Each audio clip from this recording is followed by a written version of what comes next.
আসসালামু আলাইকুম রহমতুল্লাহ। Hello friends, কেমন আছেন সবাই? আশা করি সবাই ভালোই আছেন।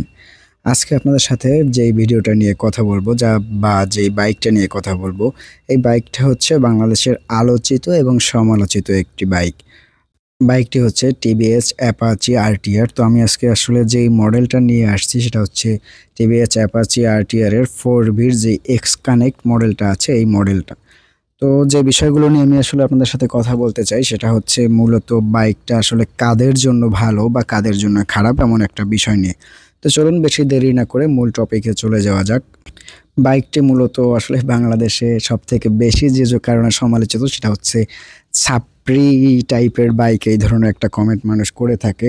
আসলে মানুষ এই ধরনের কমেন্টটা করার পেছনে কারণও আছে, কারণ যারা মূলত রাফভাবে গাড়ি চালায় বা বাজেভাবে গাড়ি চালায় তারা এই বাইকটাকে পছন্দ করে থাকে। মূলত কোনো কোম্পানি তো আর ছাত্রীদের জন্য বাইক বানায় না। সবাই একটা বেটার পাওয়ার প্রডিউস করার জন্য বা বেটার একটা ইঞ্জিন পাওয়ার দেওয়ার জন্য বা গাড়িগুলো তৈরি করে। তো টিভিএস অ্যাপাচি আরটিআর এর ক্ষেত্রেও বা 4B'র ক্ষেত্রেও সেম বিষয়টাই। গাড়িটায় পর্যাপ্ত পরিমাণ টর্ক দেওয়া হয়েছে, আর এই জন্যই যারা মানে একটু রাফ ইউজ করে তারা গাড়িটাকে চয়েস করে থাকে। তো আমি তাদের ক্ষেত্রে বলবো যে তাদের কাছে যদি আপনি বাংলাদেশের সবথেকে শান্তশিষ্ট বাইক যেটা আপনার জেড ভার্সন 2 এটাও যদি দেন, তারা দেখবেন ওটার মধ্যে থ্রোটল ইনস্টল করে বা অন্যান্য মডিফাই করে সেটাকেও তারা ছাপরি বানাইয়াই ছাড়বে। তো আসলে বাইক কখনো ছাপরি হয় না, ছাপরি হয় আসলে মানুষজনই বা মানুষের রুচিবোধ।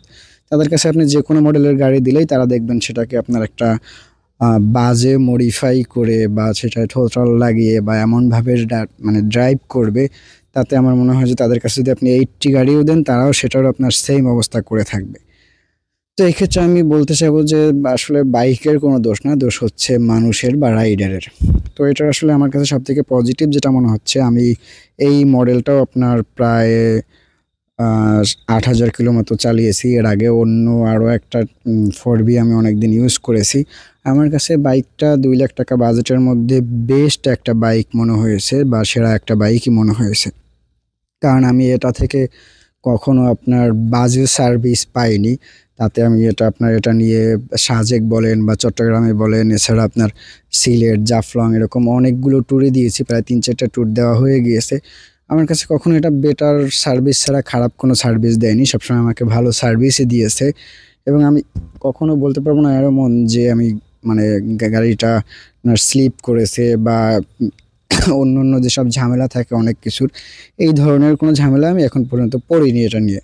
আপনি সিটিং পজিশন বলেন বা টর্কের দিক থেকে আমি দেখা যায় যে ওই ছাপরিগিরি ঠিকই করি না, কিন্তু যখন আমি হাইওয়েতে বাইক রাইড করি তখন দেখা যায় আপনার যে গাড়িগুলোর টর্ক কম, যেমন আপনার এফজেড ভার্সন 2 বা অন্যান্য যে গাড়িগুলোর টর্ক কম, এগুলো আপনার ওভারটেকিং এর ক্ষেত্রে খুব একটা ঝামেলায় পড়তে হয়। এই ধরনের কোনো ঝামেলা আমার কখনো ফেস করতে হয়নি। আমি দ্রুত ওভারটেক করে উঠে যেতে পারছি।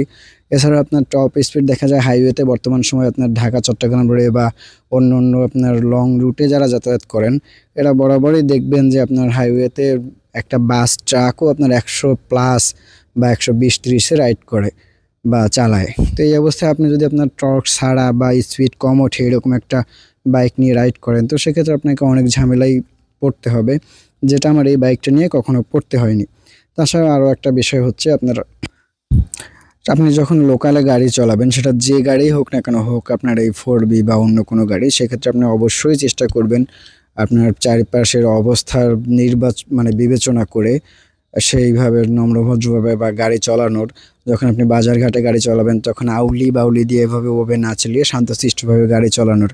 তো পরিশেষে আমি শুধু একটা কথাই বলতে চাই, আপনি লুকিং এর দিক থেকে বলেন বা সার্ভিসের দিক থেকে বলেন, অবশ্যই আপনার এটা ৳২,০০,০০০ বাজেটে একটা বেস্ট বাইক।